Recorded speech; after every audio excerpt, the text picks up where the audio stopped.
আমরা কি কোন ধরনের সন্ত্রাসী আচরণ যে ভিতরে নিয়ে আমাদের প্রাইভেটের আপনাদের মধ্যে কি হচ্ছে আমরা কিছুই জানি না। আপনাদের মধ্যে আমি শুনেন, আমি ডাকসু থেকে আসছি, আমার উপজেলা সংগঠনের প্রোগ্রাম ছেড়ে আসছি আপনাদের ঝামেলার জন্য।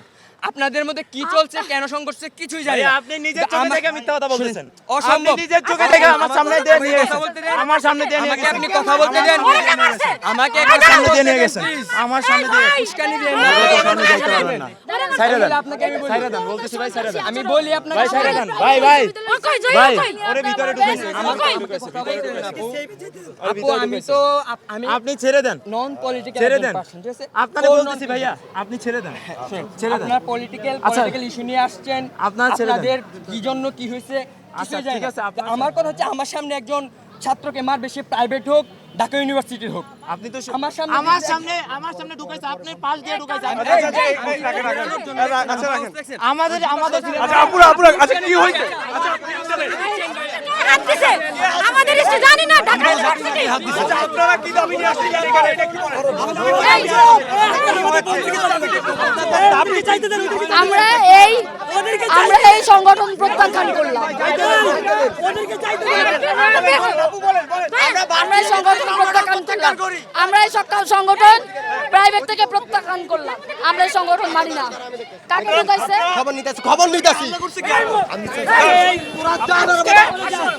আজকে আমার প্রাইভেটের ভাইদের গায়ে রক্ত পড়ছে, এই রক্তের যে রক্ত পড়ছে এই হিসাব আমরা নিব, কিন্তু এখানে না।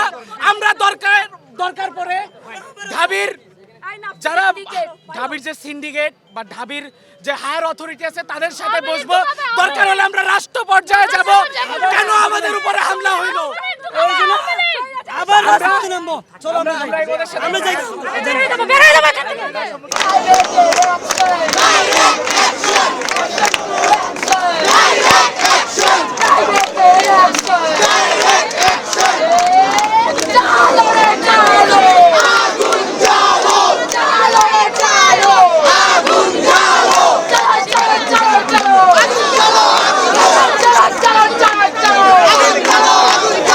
আসলে দেখুন, এখানে কোনো হামলার ঘটনা হয়নি। এখানে যে ঘটনাটা ঘটেছে সেটা হচ্ছে, যদি কেউ কোনো প্রকার কোনো হামলার সাথে যেই সংশ্লিষ্ট হোক না কেন, সে প্রাইভেট বিশ্ববিদ্যালয় হোক কিংবা ঢাকা বিশ্ববিদ্যালয় হোক, যেই হোক না কেন, সেই ব্যাপারে আমরা কিন্তু তার সর্বোচ্চ সাংগঠনিক ব্যবস্থা এবং হচ্ছে যাতে করে আইনগত যে বিচারিক ব্যবস্থাটা রয়েছে সেটা যত দ্রুত সম্ভব করা যায় তত দ্রুত আমরা সেটা নিশ্চিত করব। এখানে আমরা দেখতে পেয়েছি যে প্রাইভেট বিশ্ববিদ্যালয়ের কিন্তু তাদের মধ্যেও কিন্তু আমরা দেখতে পেয়েছি যে সুহাসকে কিন্তু কে বা কারা মারধর করেছে সেটা কিন্তু আমরা এখন পর্যন্ত আইডেন্টিফাই করতে পারিনি। সুহাসও কিন্তু প্রাইভেট বিশ্ববিদ্যালয়ের একজন শিক্ষার্থী। প্রাইভেট বিশ্ববিদ্যালয়ের শিক্ষার্থীদের উপরেও তো হামলা চালিয়েছে। তারা যদি ধরেন, আমি যেটা বলছি, আমরা ইতিবাচক প্রতিযোগিতার কথা বলছি। এখন এই ধরনের কোনো হামলা বা ঘটনা ঘটেনি, কিছুটা মানে প্রতিযোগিতার মধ্যে কিছু ধাক্কাধাক্কি হয়েছে, সেই জায়গা থেকে কেউ হয়তো আহত ওইভাবে বলা যাবে না, কেউ অসুস্থ হয়ে পড়েছে। এবং এই প্রতিযোগিতা আমরা কখনোই চাইবো না, আমরা দ্রুতই এর সংস্কার নিয়ে আসবো।